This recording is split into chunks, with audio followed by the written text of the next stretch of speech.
Hello girls, അപ്പോൾ വീട്ടിൽ ഏകദേശം കുറേ സാധനങ്ങൾ ഞാനത് തീർത്ത് വെച്ചിട്ടുണ്ട്. എന്നാൽ പിന്നെ നമുക്ക് വേഗം പുറത്ത് പോയി കുറച്ച് സാധനങ്ങളെല്ലാം വാങ്ങിയിട്ട് വന്നാലോ.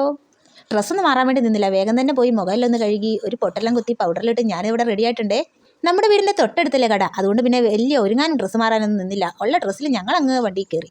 വാൽമോളുടെയും വൈദുവിൻ്റെ സന്തോഷം കണ്ടോ മുഖത്ത്. ഒന്ന് പുറത്ത് പോകാനുള്ള സന്തോഷമായിട്ടോ, കാരണം അവർക്ക് വേണ്ടതെല്ലാം അവർക്ക് തിരഞ്ഞു പിടിച്ചെടുക്കാമല്ലോ. കുറച്ച് പച്ചക്കറിയൊക്കെ ആട്ടോ നമുക്ക് വാങ്ങാനുള്ളത്. അങ്ങനെ നേരെ ഇതാ നമ്മൾ കടയിലെത്തിയിട്ടുണ്ട്. നല്ല ഫ്രഷ് പച്ചക്കറി ആട്ടോ നമുക്ക് ഇവിടെ കിട്ടുന്നത്. വാഴപ്പണ്ണിന് ഒരു ഫ്രൂട്ടി വേണമെന്ന് പറഞ്ഞ് അവളുടെ അച്ഛനോട് ഒരേ വഴക്കിടലായിരുന്നു കേട്ടോ. അങ്ങനെ ഇതാ സാധനങ്ങളെല്ലാം നമ്മളിവിടെ വാങ്ങി ഇറങ്ങിയപ്പോൾ ഇതാ നല്ല അടിപൊളി മഴ. കുറച്ച് ദിവസമായിട്ട് നമുക്കിവിടെ നല്ല മഴയാട്ടോ കിട്ടുന്നത്. അങ്ങനെ മഴ കുറയാനൊന്നും ഞങ്ങൾ നിന്നില്ല, ഞങ്ങൾ ഓടിപ്പോയി വണ്ടി കയറി. പുറത്തിറങ്ങിയ പിന്നെ നമുക്ക് എന്തെങ്കിലും കഴിക്കണമല്ലോ. അങ്ങനെ ഏട്ടനോട് പറഞ്ഞു എന്തെങ്കിലും വാങ്ങിത്താന്ന് പറഞ്ഞു. അന്നേരം ഏട്ടൻ പറഞ്ഞു എന്നാൽ നമുക്ക് എന്തെങ്കിലും വാങ്ങിയിട്ട് വീട്ടിൽ ചെന്ന് കഴിക്കാമെന്ന് വിചാരിച്ച് ഞങ്ങൾ അങ്ങനെ പാർസൽ വാങ്ങാൻ വേണ്ടി അവിടെ കട്ട പോസ്റ്റായി. മഴയായതുകൊണ്ട് ഞങ്ങൾ പുറത്തിറങ്ങിയില്ല കേട്ടോ, ഞങ്ങൾ വണ്ടി തന്നെയായിരുന്നു. അതാണ് ഹോട്ടൽ.